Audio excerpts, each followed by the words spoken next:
Bonjour les amis, j'ai l'impression qu'il y a comme un malaise chez nos frères Tutsis du Congo. En un mot, ils se disent victimes, ils se sentent rejetés, mais ils n'ont pas envie de se laisser faire, ils revendiquent leur droit d'être considérés comme Congolais comme tous les autres Congolais. Moi, je voudrais aller tout simplement sur l'angle psychologique pour voir où est le problème, est-ce qu'on peut s'entendre oui ou non. Alors, je propose aussi une méthodologie.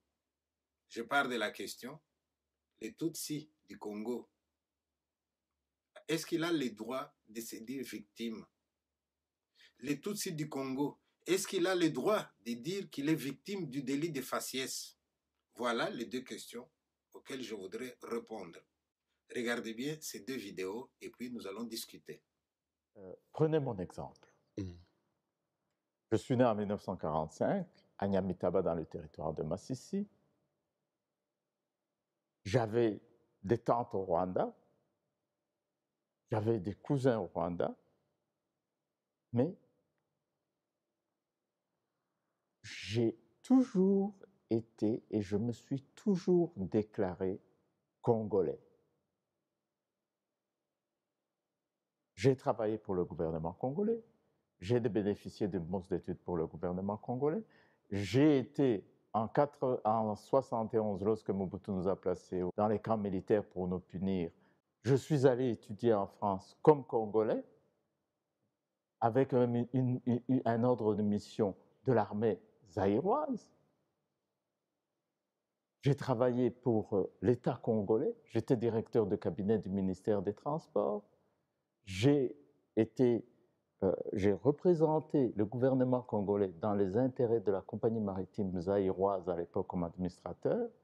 Je voudrais vous rappeler qu'à l'époque du RCD, dans les années, je crois, 2000, oui, le RCD possédait 40% du territoire congolais et des dizaines de milliers de troupes. S'ils avaient voulu balkaniser le pays ou rattacher une partie du Congo au pays, c'était le moment rêvé pour le faire. Ils ne l'ont pas fait. Ça prouve que tout ce qu'on dit est faux. Et malgré les mensonges de Fayoulou, qui dit qu'il n'y avait pas de Tutsis dans l'armée congolaise à l'époque de Mobutu, c'est archi faux. Le général Bisengimana, qui commandait la police, il était dans la garde civile. Le général Bivegete, qui est parmi les dirigeants de l'auditorium militaire, il était dans l'ANC. Il y a un autre qui s'appelle Deo Shimiman, il vient d'être retraité. C'était des officiers supérieurs.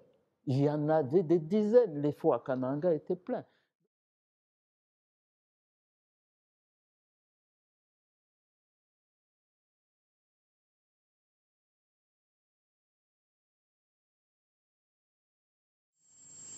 Le Congo, si vous prenez, vous osez prendre une partie du Congo maintenant, nos enfants vont le récupérer les années qui viennent.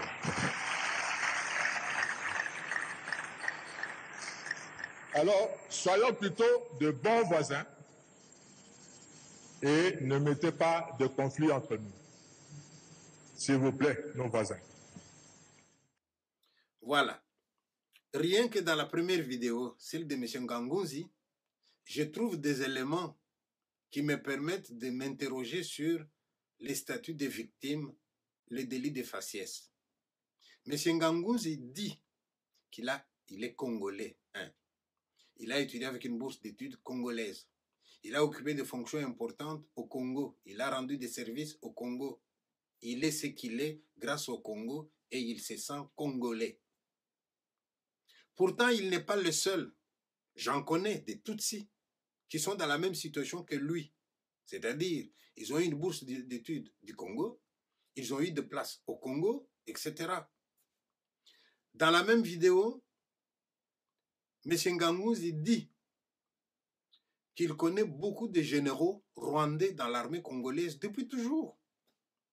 Il dit que l'EFO, qui est une école où on forme les officiers, eh bien, c'était plein de gens de Tutsis. Mais maintenant, je peux lui poser la question, M. Nganguzi. Si vous avez étudié avec une bourse congolaise, si vous avez occupé toutes ces fonctions Si vous savez bien qu'à l'EFO, les Tutsis étaient là sans aucun problème, je peux vous poser la question maintenant. Le délit de faciès, il est où? Je vais poser la question, mais la discrimination, elle est où? Parce que vous pouviez occuper tous les postes, vous aviez des bourses comme tout le monde. Alors, les Congolais que je suis, je ne comprends pas pourquoi vous parlez du délit de faciès. Je n'ai pas vu cette discrimination-là. Et même votre parcours me donne raison. Ça, c'est ce que je peux vous dire. Mais maintenant, M. Ngangouzi, je vais vous demander de retenir quand même un élément. Vous reconnaissez dans votre vidéo que vous êtes Congolais, mais que vous avez des cousins de l'autre côté, au Rwanda. Retenez cet élément-là. Je vais y revenir dans ma conclusion. Justement, on a toujours dit, les Banyamulenge ou nous, moi, Azarias, on a fait la guerre. Pourquoi on n'attaque pas tous les Balubakat? Parlons du RCD. Le premier président du RCD, s'il est du Bas-Congo, il est mort. Paix à son âme. Wamba Diawamba. Après lui, c'est Docteur Ilunga Kalambo. Il est dans cette ville. Il est du Katanga. Pourquoi on n'attaque pas tous les Katangais? Attendez.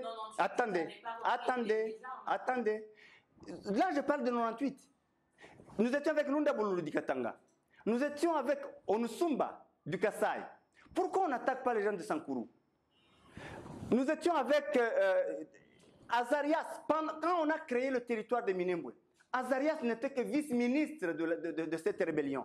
Son titulaire, c'était Tambwe Mwamba, le président du Sénat. Pourquoi on n'attaque pas les gens du Maniema? Avec Thomas Luaka, avec Sesanga, avec Zaidi Ngoma, qui était mon adjoint. Pourquoi on n'attaque pas ces autres communautés? Nous étions avec les gens de l'Ituri, nous étions avec Mboussa Nyamwisi, avec d'autres. Pourquoi on n'attaque pas les Banande? Pourquoi, quand il y a la guerre, les autres peuvent tirer? J'ai beaucoup suivi Eve Bazaïba, mais j'avais voulu lui dire, en fait, vous appartenez au MLC. Le MLC a fait la guerre comme le RCD. S'il y a du sang versé, vous y êtes. Donc, vous êtes bénéficiaire de ce sang. Alors, les autres peuvent être des bénéficiaires, mais la facture de la guerre, c'est Alsace, Obero et moi et ma communauté, les Banyamulenge et les Tutsis. C'est injuste. Tous ceux qui ont fait la guerre, pourquoi vous ne leur demandez pas des comptes? Vous ne demandez des comptes qu'à nous. Et nous n'étions même pas des chefs. Donc, toutes ces guerres, c'est une affaire de Tutsis. Alors, je vous ai cité, je n'ai fait que, j'ai tous les noms, je peux vous citer, les Mende, les Kinkie. Ils étaient des porte-parole du RCD. Pourquoi vous n'attaquez pas les Demandundu? Alors, donc, arrêtez. La première chose, c'est d'arrêter de stigmatiser, d'arrêter de personnaliser, d'arrêter d'être sélectif. Et d'arrêter de se victimiser. C'est méchant ce que vous dites. Moi, à votre place, je n'allais pas dire ça. En fait, quand vous dites que nous nous victimisons, vous voulez nous demander, on vous poignarde, mais ne criez même pas la douleur. Quand, justement, au palais du peuple, le sanctuaire de la démocratie, mais aussi, je ne veux pas dire symbole de l'unité, mais au niveau de la représentation nationale, quelqu'un se lève pour dire, faites attention à ces gens. C'est eux qui vont balkaniser ce pays. Si vous leur donnez une commune, ça va être ils vont balkaniser le pays. Et ils sont venus en 60. La question de la nationalité. En fait, il y a des gens qui se sont érigés en juges. Ils ont le droit de donner la nationalité le matin à qui ils veulent et la retirer le soir à qui ne veut pas, à qui ne veulent pas. C'est ça le problème. Nous sommes prêts et nous sommes même demandeurs. Nous sommes demandeurs. Et si je dis ça, vous allez encore dire vous vous victimisez. Mais déjà, lorsque 3 communautés se mettent ensemble contre une, bon, vous comprenez. Là, je vais simplement dire ceci. Honnêtement, nous sommes demandeurs pour la paix. Et je pense qu'ils n'avons pas de choix. Et Mouindo devait comprendre ça. Nous n'avons que 2 choix. Ou nous allons vivre ensemble comme des frères, ou nous allons mourir ensemble comme des idiots. C'est à eux de choisir. Mais je veux dire aussi, ceux qui veulent faire le populisme, que je vois là, qui veulent en fait gagner un peu de popularité sur la cendre d'un peuple, sur la cendre de Banyamulenge, ou dans les temps de leur sang, ils vont s'y noyer. Vous avez vu la deuxième vidéo de M. Nyarugabo qui parle avec beaucoup d'émotion. Ce qui me touche, moi, c'est que je le trouve sincère lorsqu'il dit « Nous sommes demandeurs de paix ». Et moi, je n'ai pas le droit de discuter de ça. Je n'ai pas la connaissance du terrain et même la maîtrise des problèmes. M. Nyarugabo a occupé des postes importants et il est mieux placé pour savoir sur le plan politique, que s'est-il passé? Sur le plan militaire, que s'est-il passé? Mais maintenant, ce que j'ai envie de dire à M. Nyarugabo, c'est que, M. Nyarugabo, vous avez raison de citer tous les gens avec qui vous avez fait la guerre. Vous avez raison de reconnaître dans votre vidéo qu'il y a eu du sang versé. Mais vous dites qu'on ne doit pas faire payer ça à une seule communauté. Je suis d'accord avec vous. Ce que moi j'ai envie de vous dire, c'est que au Congo, tout le monde n'a pas fait verser du sang. Il y a des gens qui ont du sang sur les mains, il y a des gens qui sont propres. Alors les gens qui ont du sang sur les mains, est-ce qu'ils ne devraient pas se calmer un tout petit peu quand même? Alors, que vous disiez, nous tendons la main, nous voulons vivre en paix, etc. D'accord, mais pourquoi est-ce que vous revenez vous aussi sur les délits du faciès? Alors, puisque vous avez parlé de la guerre, M. Nyarugabo, laissez-moi vous raconter la guerre vue de là où moi j'étais pendant que la guerre a éclaté. Voici ce que je vous dis, M. Nyarugabo. Eh bien, quand la guerre a commencé, M. Nyarugabo, les Congolais que nous sommes, nous avons dit, attention, on est en train d'attaquer notre pays. Mais qui est-ce que nous avons accusé? Nous n'avons pas accusé les Banyamulenge. Qui est-ce que nous avons accusé? Nous avons accusé les agresseurs. C'était qui? C'était le Rwanda et l'Ouganda. Mais le Rwanda et l'Ouganda, pendant que nous les accusons, qu'est-ce qu'ils disent? Ah non, non, non, non, c'est pas nous. Ce sont les Banyamulenge. Voici les premiers qui ont cité, qui ont stigmatisé, comme vous dites. Voici les premiers qui ont pointé du doigt l'ennemi. Ce sont les Banyamulenge. Le président rwandais l'a dit et toute la presse internationale l'a dit. Non, les Rwandais n'y est pour rien. Les Rwandais n'y est pour rien. Ce sont les Banyamulenge. Est-ce que ces gens-là qui disaient ça, est-ce qu'ils comprenaient à ce moment-là qu'ils vous vendaient? Et pendant qu'ils disent ça, on les a vus à la télévision en train de réclamer Berlin 2. Et ils accusent qui? Ils accusent les Banyamulenge. Eh bien, monsieur Nyarugabo, l'idéal aurait été que, à ce moment-là, les Banyamulenge disent « Ah non, hein, c'est pas nous. C'est pas nous. » Et à partir de quel moment est-ce que la presse internationale va changer des disques? Ils vont changer des disques les jours où les larrons vont se battre à Kisangani, l'Ouganda contre les Rwandais, en pleine ville, au mépris des vies humaines. C'est alors que toute la presse qui soutenait le Rwanda a commencé à écrire, maintenant qu'il est tout de même reconnu que c'était des Rwandais. Mais tout ce temps-là, ils ont parlé de Banyamulenge. Et là, je peux revenir à M. Nganguzi. M. Nganguzi, vous dites bien que vous êtes Congolais, mais vous avez des cousins au Rwanda. Est-ce que vous ne voyez pas cette confusion-là? Les cousins attaquent, mais il prend votre visage. C'est là qu'il a mis les Tutsis en difficulté. Alors moi, je pourrais dire aujourd'hui que la communauté Tutsi, comme vous dites, ce n'est pas un groupe homogène. Chez les Tutsis, vous avez des gens qui ont les mains propres. Chez les Tutsis, vous avez des gens qui sont morts. Vous avez des gens qui souffrent, qui se sont déplacés aussi, qui n'ont pas occupé de postes importants. Et vous en avez qui ont occupé, à qui la guerre a profité. Et pourquoi est-ce qu'on va mélanger tous ces gens-là? La première chose serait de se mettre ensemble comme ils viennent de faire leur mutuelle là. Mais dans la mutuelle, discerner qui est qui. Il y en a qui ne sont pas de chez nous, mais qui profitent de leurs cousins pour dire, eh bien, on vient faire les troubles. Mais si vous les voyez, ces gens-là, vous les mettez dehors. Donc moi, je pense que là, il y a un problème. Alors, Une autre chose que je voudrais dire, toujours à propos de cette guerre, M.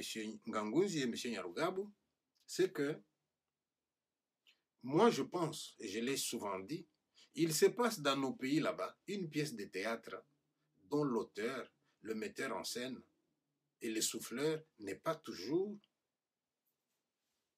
en Afrique. Les Congolais ont peur de la balkanisation de leur pays. Mais les Congolais ne délirent pas. La question de balkaniser le Congo a été à l'ordre du jour. Si vous voulez que je vous la redonne, regardez cette vidéo.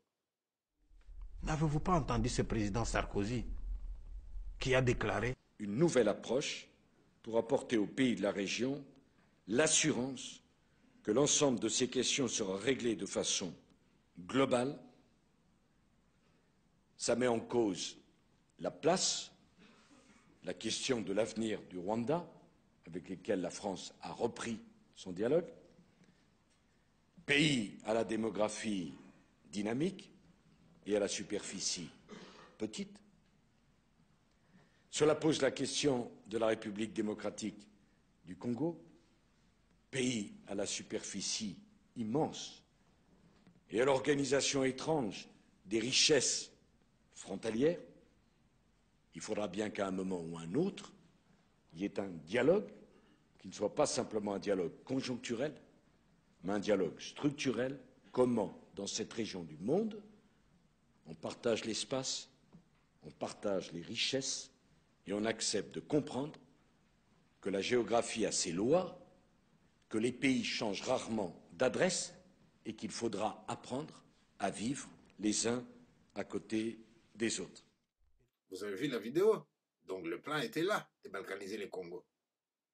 Mais maintenant, les choses ont évolué à cause de la souffrance de toutes ces femmes-là qui meurent, qui sont violées. Le prix Nobel en a parlé dans le monde entier. Ceux qui soutenaient ce plan-là sont en train de faire marche arrière parce que les Congolais ne vont pas se laisser faire. Qu'est-ce qu'il reste au Banyamulenge? C'est d'être de notre côté. Nous allons nous battre pour que notre pays ne soit plus stigmatisé. Qu'est-ce qu'il reste au Banyamulenge? C'est quand tu vois les Rwandais qui viennent pour attaquer chez nous, dire aux Rwandais, non, non, non, non, ne nous créez pas de problème, nous on est bien avec, nous on est Congolais, rentrez là-bas. C'est de refuser que leur visage soit utilisé par les autres pour nous faire du mal. Monsieur Nyarugabo, vous êtes une autorité au Congo aujourd'hui. Ce n'est pas moi qui vais vous l'apprendre. Presque chaque jour, il y a des petits porteurs qui partent avec des minéraux du Congo vers le Rwanda. Je pense que vous le savez. Vous et nous, est-ce qu'on ne pourrait pas se battre contre ça? Est-ce que nous ne sommes pas un peu victimes d'une guerre qui rapporte tellement à certaines personnes, loin même de l'Afrique, mais au détriment des Congolais? C'est à ça que nous devons veiller. Ma conclusion est que je ne pense pas qu'il y ait un problème de délit de faciès. La preuve, nous avons toujours vécu ensemble. Je ne pense pas qu'il y a un problème de discrimination parce qu'on ne vous aime pas. Non, non, non, non. Moi, ce que je pense, c'est que quand on est dans un pays, on aime ces pays-là. La Belgique, c'est un petit pays. Mais allez à Eupen, vous allez trouver des gens qui parlent allemand. Donc, c'est une partie des Allemands, mais qui sont belges. À Charleroi, vous avez des Italiens qui sont devenus belges. Mais aucun jour, un Belge d'origine italienne n'ira dans l'armée italienne pour attaquer la Belgique. Non, ça ne va pas se faire. Quand la guerre a commencé, puisque vous parlez de la guerre M. Nyarugabo, vous avez cité vous-même les noms. Mais quand vous citez ces noms-là, nous, on vous voit arriver. Et quand nous vous voyons arriver, nous disons quoi? Tiens, nos frères viennent. Mais est-ce que vous pouvez nous expliquer pourquoi, une fois nos frères rentrés chez nous, nous allons voir à la tête de notre armée quelqu'un qui, quelques mois après, va se retrouver à la tête de l'armée rwandaise? C'est ça qui nous inquiète. Quand on voit tous les gens qu'on a vus à la télé avec des drapeaux, nous voulons Berlin 2. Et quand on voit que vous reconnaissez quand même que de l'autre côté, vous avez vos cousins, mais ce mouvement de va-et-vient-là, c'est ça qui nous met mal à l'aise. Alors désormais, quand un Congolais voit un groupe de gens, il va vouloir savoir qui est Munyamulenge, mais qui est celui de l'autre côté, mais qui profite du visage de l'autre. C'est là que le délit de faciès, c'est là. C'est pas les Congolais qui rejettent les gens. La preuve, nous avions toujours vécu ensemble. Bon, j'espère que je vous aurai donné quelques éléments de discussion. Je n'ai pas la prétention d'avoir conclu, mais puisque nous discutons, voilà, ce n'était que une petite participation. Je vous remercie. Ciao.